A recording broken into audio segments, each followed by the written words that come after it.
Tadi pun, perkenalkan, saya Elma Malini dengan NPM 233164047, mahasiswa Pendidikan Bahasa dan Sastra Indonesia Universitas Lampung angkatan 2023. Di sini saya akan menampilkan keterampilan memberikan penguatan dalam pembelajaran.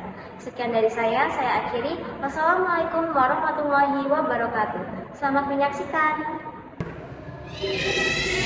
Assalamualaikum anak-anak.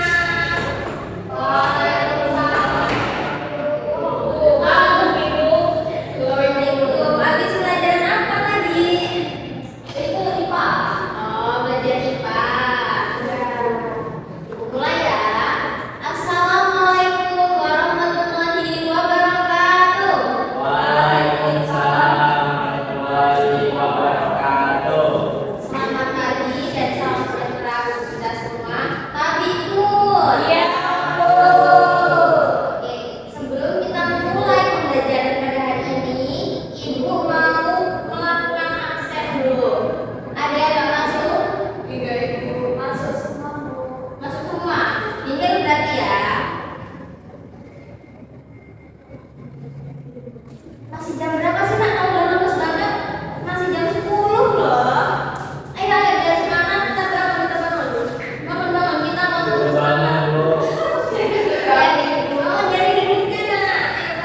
Ayo bangun. Sampai dia bangun kita. Oke. Kita mau tepuk semangat dan tepuk cinta seperti biasanya ya. Kemarin kan udah, sekarang kita jadi tepuk cinta. Jadi kita tepuk cinta. Tepuk cinta. Cinta kecil, cinta sedang, cinta besar, cinta semuanya. Yeay. Kalau mau semangat, semangat,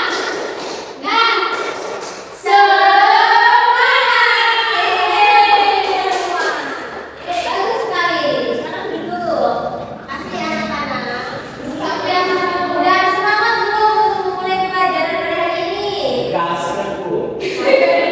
Ada semangat ya, Bu ya. Jadi hari ini kita akan belajar mengenai bentuk kalimat perintah atau imperatif. Nah, di pertemuan kemarin ada yang masih ingat kemarin teman-teman kita belajar tentang apa?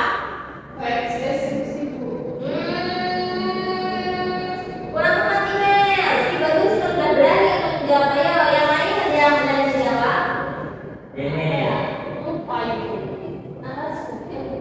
Kan. Ayo apa? Ini Bu. Apa? Clue. Teks prosedur. Kemarin kita sudah belajar tentang teks prosedur. Ada yang masih ingat nggak teks prosedur itu apa sih sebenarnya? isi langkah-langkah. Ya, bagus Nanda. Kasih aku tutupan jawab. Jadi kalau kemarin kita bahas mengenai teks prosedur yang berisikan langkah-langkah, nah di dalam teks prosedur itu Ibu udah menyinggung nih mengenai kalimat perintah atau imperatif. Nah, lihat ya. Perintah sih, Bu. Kejauhan itu dong. Itu saya, Bu. Lalu masuk. Nah, perhatikan gambar tersebut. Buanglah gambar itu, buanglah sampah pada tempatnya. Ada yang berani menjawab nggak? Kira-kira apa sih maksud dari gambar tersebut? Doriana, siapanya? Dari gambar itu kan ada tulisannya, Bu, buanglah sampah pada tempatnya. Ya, itu apa ya? Orang tuh nggak buang sampah sembarangan. Ya, kalimat imperatif. Ya, bagus. Masih aku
Paham.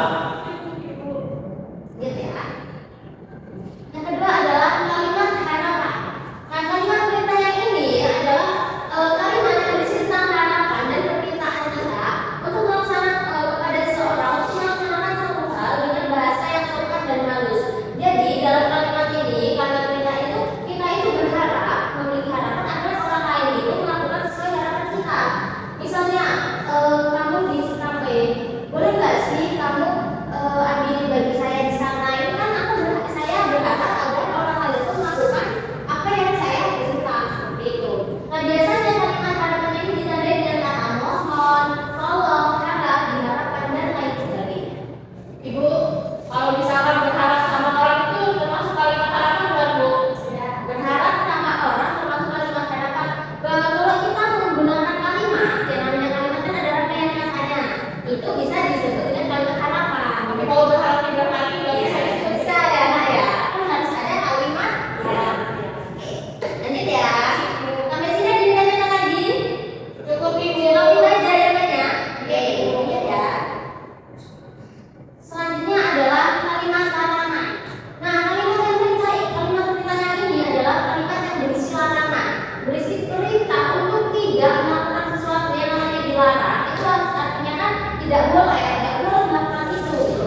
Nah, kalimat-kalimat larangan ini biasanya ditandai dengan jangan, janganlah atau dilarang. Misalnya kita di rumah dilarang oleh orang tua kita kan.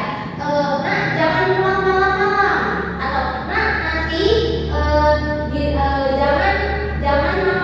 jangan makan bubur seperti itu. Itu kan dilarang, jadi itu tidak diperbolehkan. Habis ini ada yang ingin ditanyakan? Ya. Yang terakhir adalah kalimat syarat. Jadi kalimat perintah ini adalah kalimat yang isinya syarat dengan cara meminta seseorang untuk melakukan sesuatu hal. Jadi kita itu memberikan syarat. Beda dengan kalimat perintah yang harapan tadi. Kalau harapan tadi kan kita itu memberikan harapan, kita berharap pada orang itu. Kalau di sini kita itu memberikan syarat. Contohnya kayak mana Ibu? Contohnya seperti semoga kamu bahagia di sana. Wih, Ya, gitu ya. yang kayak harapan itu kan ada semudahnya.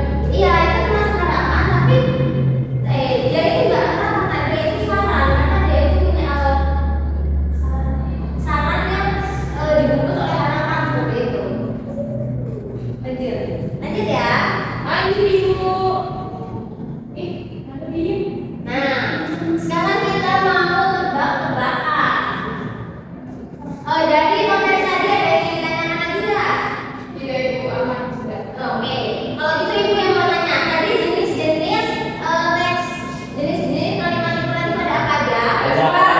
Ya, oke sebutkan bareng-bareng. Ajakan. Harapan, saran, Larangan. Terus Saran. mampu. Ada apa ibu? Ya, mampu ada kita beri kalimat ajakan. Novita.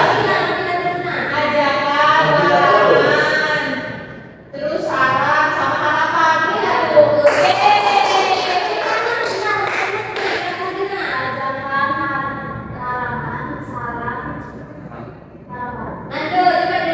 Ajakan, harapan, larangan, saran. Ajakan, harapan, larangan, saran. Ajakan.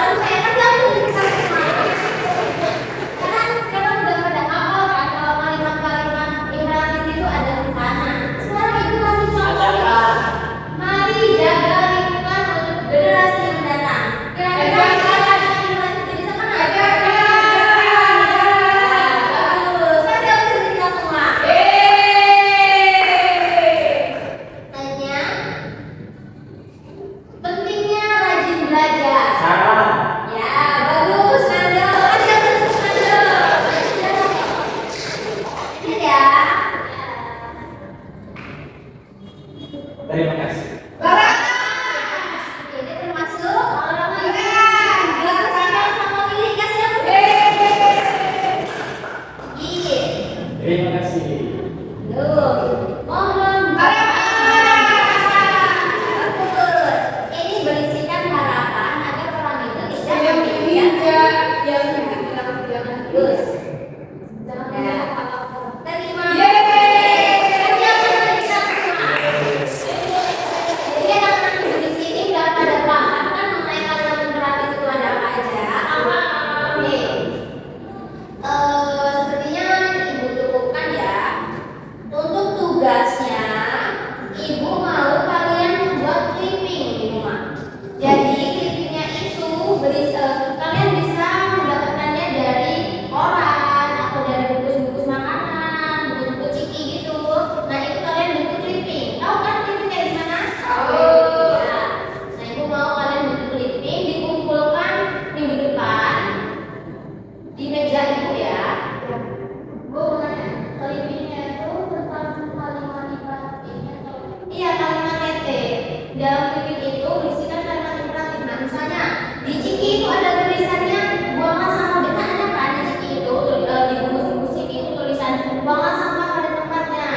Assalamualaikum warahmatullahi wabarakatuh. Selamat siang, saya Nuliana dengan NPM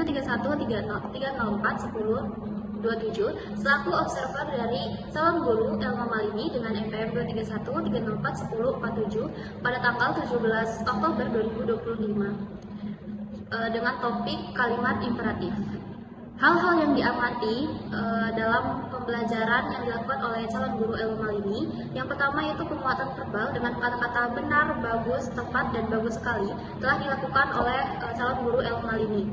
Kemudian pada menggunakan kalimat pekerjaan baik sekali yang digunakan untuk penguatan pada murid yang dilakukan oleh calon guru Elma Malini sudah dilakukan pada saat pembelajaran. Kemudian penguatan nonverbal berupa penguatan berupa mimik dan gerakan badan, penguatan dengan cara mendekati, kemudian penguatan dengan kegiatan yang menyenangkan, penguatan berupa simbol atau benda, dan penguatan penuh dan tidak penuh telah dilakukan oleh calon guru Elma Malini, kecuali penguatan dengan sentuhan. Lalu cara penggunaan penguatan kepada kelompok siswa belum dilakukan oleh calon guru Elma Malini karena dalam pembelajaran belum menggunakan sistem kelompok. Lalu penguatan kepada pribadi tertentu, memberikan penguatan dengan segera, dan variasi dalam penggunaan telah dilakukan oleh calon guru Elma Malini. Dan yang terakhir yaitu prinsip penggunaan dalam kehangatan dan keantusiasan, kebermaknaan, lalu menghindari penggunaan respon yang negatif telah dilakukan oleh calon guru Elma Malini. Baik, sekian yang bisa saya sampaikan selaku observer lisan dari calon guru Elma Malini. Terima kasih. Wassalamualaikum warahmatullahi wabarakatuh.